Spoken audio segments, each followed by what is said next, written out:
everybody. Good morning. I'm Barb Nangle, the community manager of Known, and welcome to this episode of the Connection Corner. It's been a while. In a few moments, I'm going to introduce our guests, which are some of the Knownpreneurs from our current cohort. They're in the Knownpreneurs Growth Lab, which is a BIPOC business accelerator program. And first, I want to tell you a little bit about Known. Known is a dynamic co working community to connect entrepreneurs across their fields of expertise, endeavors, and experiences. And we started as a co working community space in downtown New Haven, and we're still the only co working space downtown. But we've expanded into a multifaceted entrepreneur support organization. As a reminder, Known Co-working has hourly, daily, and monthly plans for dedicated desks and office spaces, as well as conference rooms and Zoom rooms available for rent. If you'd like to know more about the space, feel free to send me an email. I can be reached at barb@knowncoworking.com. You can also check us out on nhvknown.com. That's our website, or you can follow us on Instagram or Facebook at Known Co-working and then DM us there. One of the ways we support entrepreneurs is through our virtual program. So there's this one, the Connection Corner, and then also Digital Media Sync, which is hosted by Julia Gambale. She's the social media maven of Agents of Branding. And she also happens to be right now the entrepreneur in residence at the New Haven Free Public Library. And you can watch replays of all of our episodes for free on the Known website under events. So Digital Media Sync is your window to the digital world. And this show is for entrepreneurs, creators, thinkers, and innovators to show either how they support entrepreneurship or to profile their entrepreneurial journey. If you or anyone you know would like to be featured on one of these programs, send me an email. Again, it's barb@knowncoworking.com. Our purpose in the physical and virtual space is to make connections between people. We're here to help you get connected, inspired, and known. And speaking of becoming known, I host two networking events through Known every week. On Mondays from 4 to 5, I host virtual networking. And you can find access to the link to that on our website under events. And then every Friday in person from 3 to 5, I host networking at Known Co-working. We're at 139 Orange Street in downtown New Haven on the 4th floor. It's geared towards entrepreneurs and professionals. It's basically set up like a happy hour. Today, we're cutting it a little bit short at 4:30 because we're having a really exciting event tonight, which is that our creative artist in residence, Raheem Nelson, is hosting an event called Menswear in a Post-Zoom Age, where he's going to have a panel of experts talking about how you can spruce up your outfit now that you're probably wearing pants all the time now. And then it's going to end with a cocktail making class, which is led by the folks at Anchor Spa. And then you'll be able to actually taste that. And then hopefully folks will go over to Anchor Spa after that. So normally our networking is 3 to 5. Today it's 3 to 4:30 because the event begins at 5. So that all being said, I'm going to start by bringing on the first knownpreneur, which is Kwame Asare of Shito. Hi, Kwame. Welcome to the Connection Corner. Hey Barb, it's great to be here. Great Great. to be So joining you. thank you for joining us. So I'm going to give you the floor and let you talk about your company in whatever way you want to talk about it. And then I'll hop back on in a few moments and probably have a question or two for you. Sure, sounds good. All righty. Take it away. Okay, so I am the founder of Shito, and Shito is a savory and spicy pepper sauce condiment from Ghana, West Africa. The second word in the title of the brand, Shito, it means pepper in one of our traditional languages in Ghana. And it is a sauce that is commonly used in the country of Ghana. And it was really a way for me to connect to my Ghanaian culture. I came to the United States as a kid at 10 years old, and of course, there is the process of finding or figuring out your way to just assimilate to this new world. And in doing so, in some ways, there were parts of my culture that I lost track of. And I desperately wanted to figure out a way to just connect back to it and figure out a way to connect it with my American culture as well. So back in 2019, my dad and I took a trip to Ghana, and on the flight, we were having many conversations. And one of those conversations was maybe there's something that we can do, not only to bring pride back to Ghana, like while we're in the US, but also figure out something that can have longevity in our family as well. So, in having that conversation, my whole trip, it was 15 days. I took every day to really think of something that I could create that could be worthwhile, something that people could find and connect to very easily. And that idea that I had really was food, right? Because food is part of every culture here in the US. If you ask someone what their favorite cuisine is, one might tell you Mexican, one might tell you Thai. But one thing that was common was there's this like huge gap in like culinary exploration, and that's the African continent. We have many great cuisines. Our cuisines really have shaped the cuisines of the rest of the world. If you think of Ghana, the role Ghana played in the slave trade, um, a lot of like Ghanaians and a lot of West Africans came there. That was like the center hub, and they were placed in all different parts of the world. And in coming there, one of the things that they carried with them were food traditions. So Shito really has so many of the key components of ingredients and just like flavor profiles that we're all used to.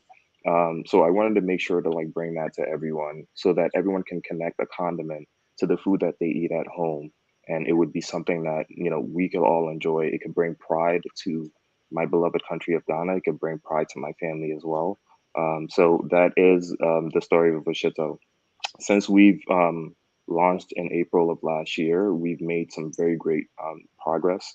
We're present at the City Seed Farmers Market every Saturday. We have an e-commerce site which just keeps thriving day by day, and we've built some great relationships with many in New Haven, and we're also due to be selling in multiple Stop and Shop locations, and we're in conversations with other larger grocery stores to be placed there. So my contact details on the screen. If you want to learn more about it, happy to share more of my story. Happy to even provide samples if need be. But it would be even better if you just supported a very young brand that's growing. Fantastic. So, first question for me personally is the name. Hmm. Say more. So the name is something that's, I don't know. It's like a gift that gave itself, right? In Ghana, if you say the word shito, it's just everyone just knows it's a sauce, right? Okay. So it's a very common name in Ghana. It's nothing really crazy. Everyone knows exactly what it is. But I mean, of course, in the US, no one knows what it is. Right. So when I thought of the idea of making like a condiment brand, it was okay. Well, this is the name of the brand already. Well, I just have to figure out a way where it's going to be like captivating. So I wish I had like some like crazy story about how I came about it. I Yeah. seriously was just taking a shower. It came to me in the shower. I got out, yelled it to my wife. She thought it was funny. I texted it to my brother. He thought it was funny as well. And I was like, all right, we got it. Like, that's a name. There you go. And that's how the name came to be. I love how it came from a divine intervention, or that's what I call it, divine inspiration. And I have a lot of my best ideas in the shower. I think it's because Absolutely. it's like I'm not doing it, I'm, peaceful and quiet and that sort of thing. Right. I agree. So, can you tell us about? I know that like we have 4 different of your flavor profiles at Known, which will be available at our happy hour today, by the way. Tell us about the different flavor profiles that you have. So we have four different products in our portfolio right now. We have Oshito fish, which is the traditional. So in Ghana, the traditional way that it's made, we add animal protein to the actual sauce. So it's oil based. They all have a similar beginning base as well. Ginger, garlic, onions. We use Scotch bonnet pepper. We also use cayenne pepper and a proprietary blend of like spices that we have as well.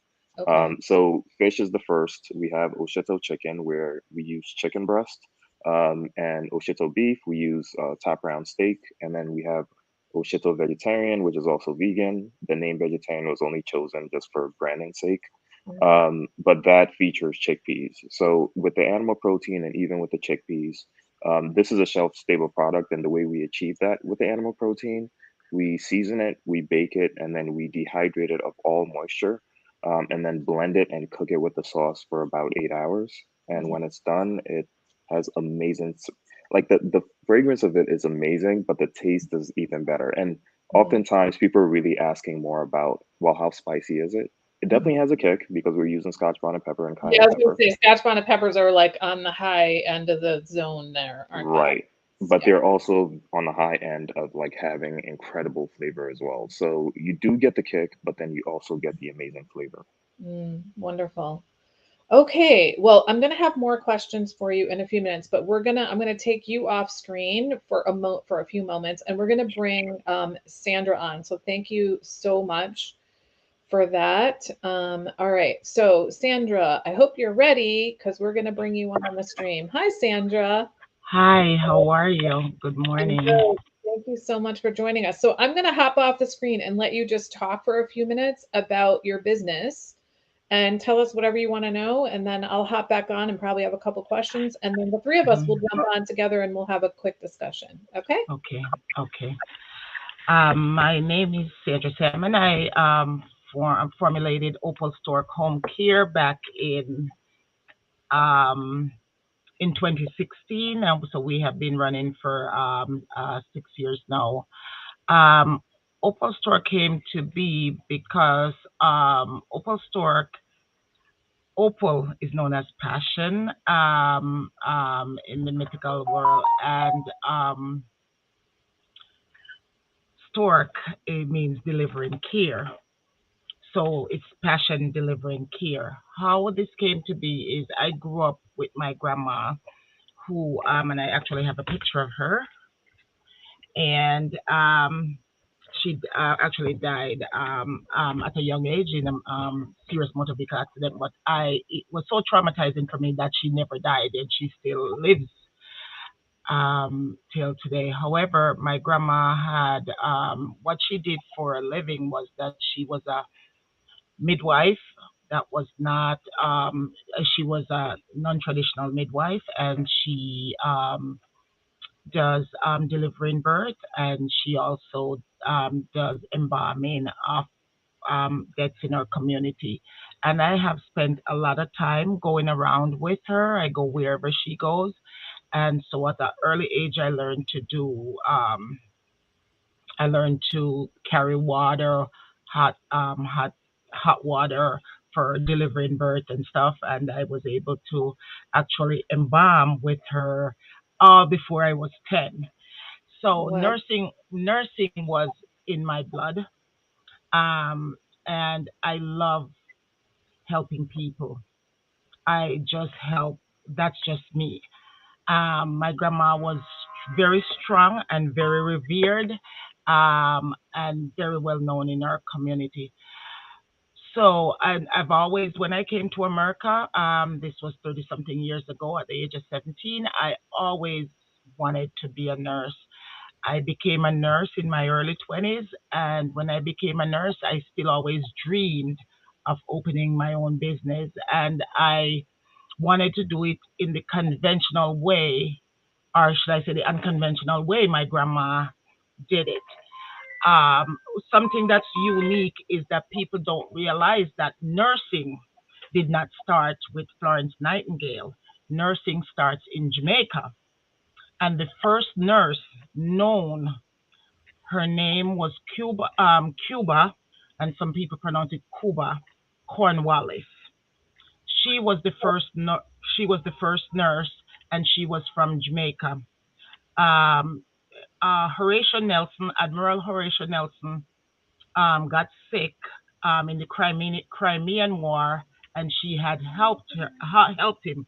Also, Prince William Henry before he became Henry the Fourth, King Henry the Fourth, which his wife was Queen Adelaide. Um, God had gotten sick. All that time they brought him to Jamaica as it was part of the Commonwealth, and there they he got cured. So Florence Nightingale knew of Cuba Cornwallis. Also, they also said Cuba Cornwallis was also the lady with the lamp. She was not. That was Mary Seacole. She was in Crimea also with Florence Nightingale, and she was there longer than Florence Nightingale, and she addresses both sides of the war in Crimea. And so that's, I wanted to bring that out because it was most important. So hence, nursing is a very big part. Most Jamaicans and Caribbean for sure that come here comes into nursing. I took Opal Stork and I made it into a concierge business, and so we do everything in regards to. I try to make it a holistic care business that I'm passionate about, caring for not only the physical but the spiritual.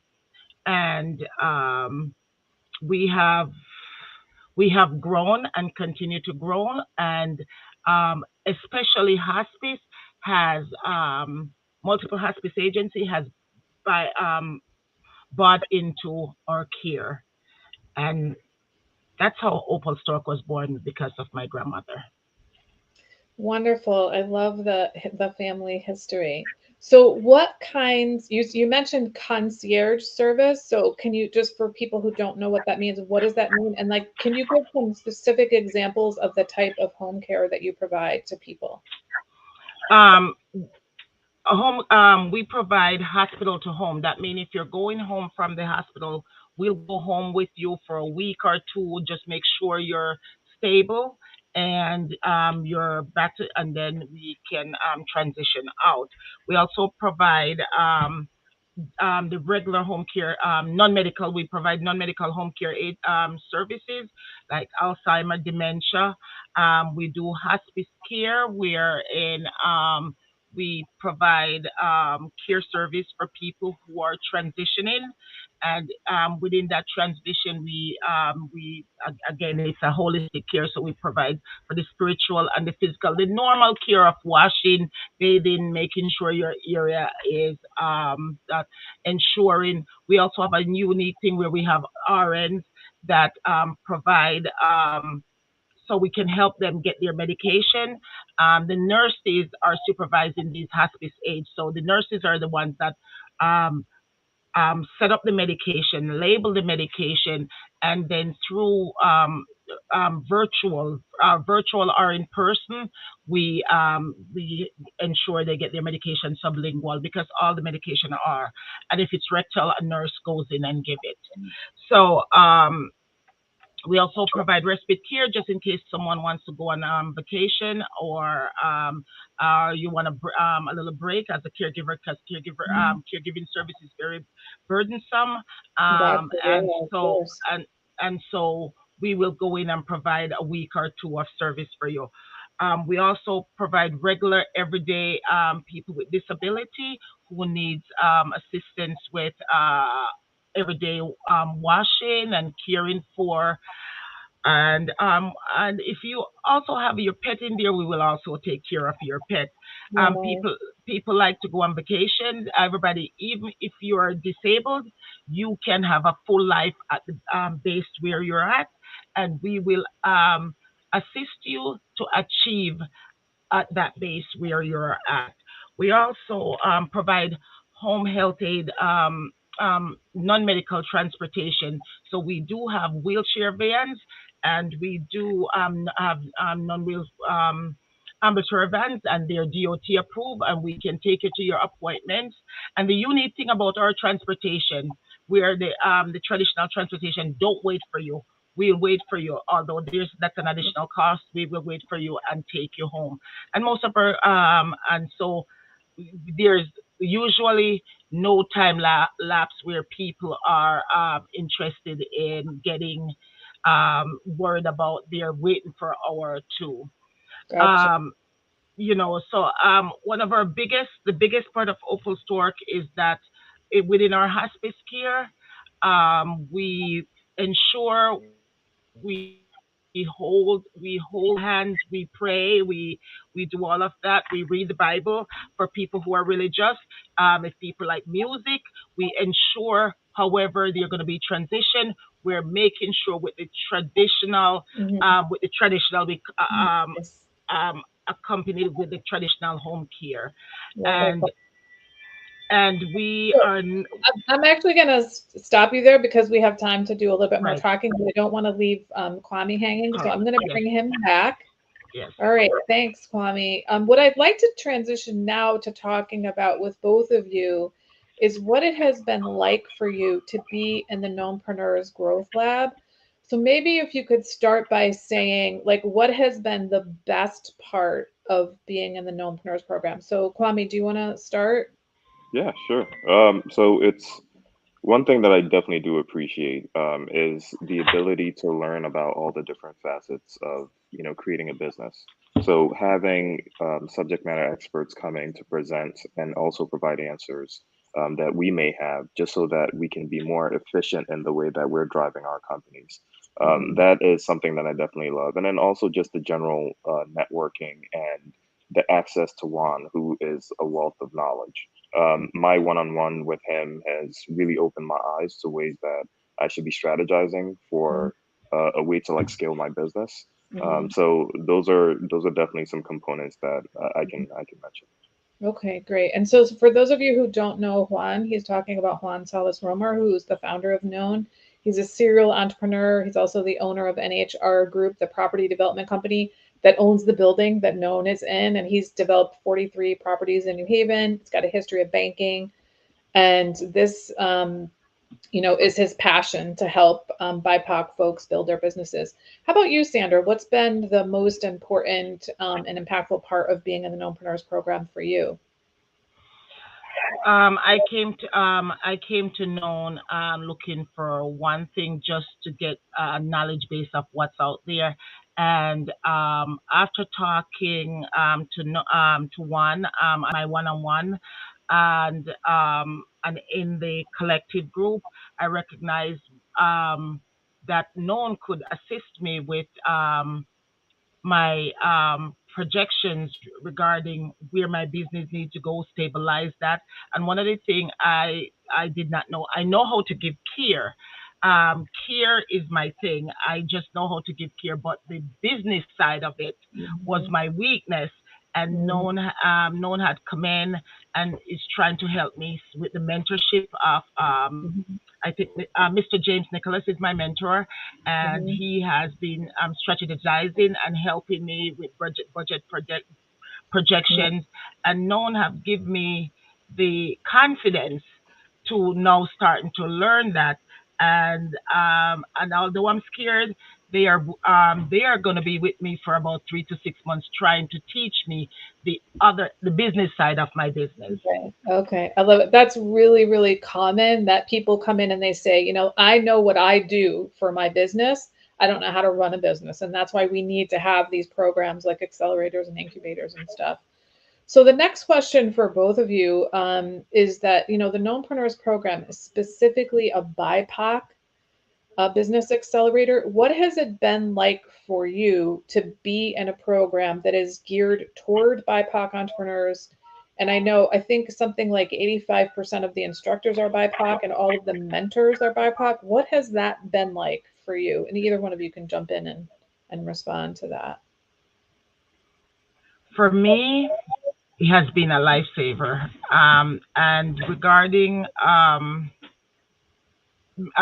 with Mr. Nicholas, he had take me from zero to we're at about 75 now. I'm learning to do a business plan, which I never had one. I'm Mhm. learning to look at numbers and how to um, perceive how numbers will impact and present in a picture where I can now see Mhm. where I'm taking my business to the next step. So for Mhm. me, that's what BIPAC has done to me. Before Yeah. that, I knew nothing. Right. So for those of you who don't know, Jim Nicholas is part of the Black Business Alliance, which is one of our partner organizations. And how about you, Kwame? How has the fact that this is specifically geared towards BIPOC entrepreneurs, what has that experience been like for you? I love it just for the sheer fact that it's somewhat inspirational to me. My day job, I work in a tech space where there isn't a ton of representation. from the BIPOC community.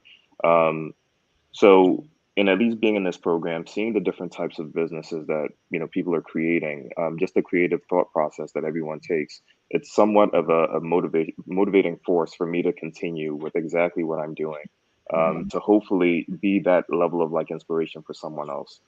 So always being part of that group, even when we did the social, I think 2 weeks ago, there was just this like great energy, and just like this like spark that I felt when I was in that room. So I definitely love it because Yeah. there are people that look just like me that have great ideas and they want to build it, and they all want to figure out how to like at least help the world in their own way. And that's something Right. that I find to be beautiful. Yeah, absolutely. So, if you were to think about who might be the ideal kind of person that would do really well and get a lot of help and support from the Knownpreneur program, who might that be? Like, who do you think, if somebody's watching and they're wondering, I wonder if I should apply to that program, who would you say should apply? It's someone who is able to identify like a gap that exists in the world, and it could be anything, right? It doesn't have to be strict to like a food business. It doesn't have to be home care. It could be anything. So you've identified this like problem that the world has, and you are figuring out a solution. And maybe all facets of that solution hasn't been like figured out just yet, Hmm. but you figured out some key components, and you want to further that idea. I think that is something that Known will greatly welcome and could assist you into bringing that to life, and structuring it in a way where you can scale in the future, or do it to the point where you're proud of it. Wonderful. How about you, Sandra? Do you want to add anything to that? Is there anybody in particular you think should for sure apply? Oh yes, I actually have given someone the your contact and email to apply, and that's somebody that's close to me. My brother who is Oh, good. in the transportation business, and he Okay. but I told him to please go Yeah. out and learn about the whole business structure and how known can help him. Wonderful. Great. So we're going to wrap up shortly. Is there anything else that either of you would like to share, either about your experience as a knownpreneur or about your business that you didn't have an opportunity to share yet? I think I've shared everything, but the one point that I do want to share is my conversations with Sandra are super inspirational. Knowing what Sandra has done in a very short period of time, it's such a motivating force to me. It's something that I share with my wife. Sandra, this is a relationship that I Thank want to you. hold going forward. Any way that I can Thank help, you. I would love to. And you Thank are a you. great source of inspiration to me. So just want to share that and give you your roses. I love Th- it. I love it. Thank And you. so is there anything you want to add? Yes, I want to add that I have your sauce, and from somebody who loves spicy, and food is based on taste. I enjoyed everybody in our office enjoy your sauce, and I will tell people to go out and try Oshito because it's really a Right. great sauce. In regards to Opal Stork, if you have a family member and you would like them to be treated as family, and wants the support for yourself, because we do have care managers, and we have and we assist with resources, we can help. That's what I would like to say regarding that. I am Okay. camera is not my thing. I'm more excited also. Of course, I have to put that out there. A lot of angst with that. Okay. So I'm going to actually take both of you guys off screen for a moment, but if you wouldn't mind sticking around for just 2 minutes afterwards, I'm going to close out and then I'd love to chat with you. But I'll see you in a moment. All right. Thank you everybody for joining us today on the Connection Corner. I'm so glad you were here. We are going to be having 3 more of our knownpreneurs next Wednesday, the 11th at 3 p.m. And then we'll have some more. We have 13 entrepreneurs in total in the cohort. If it seems like something you might be interested in, we will be opening up applications soon. We're looking for BIPOC businesses in the state of Connecticut, especially in the greater New Haven area, who are at the point where they have some traction and they're ready to grow. So, not people who are just starting out. We ask people to have somewhere in the neighborhood of $50,000 in revenue before they apply. But again, thank you so much for joining the Connection Corner, and we'll see you next week.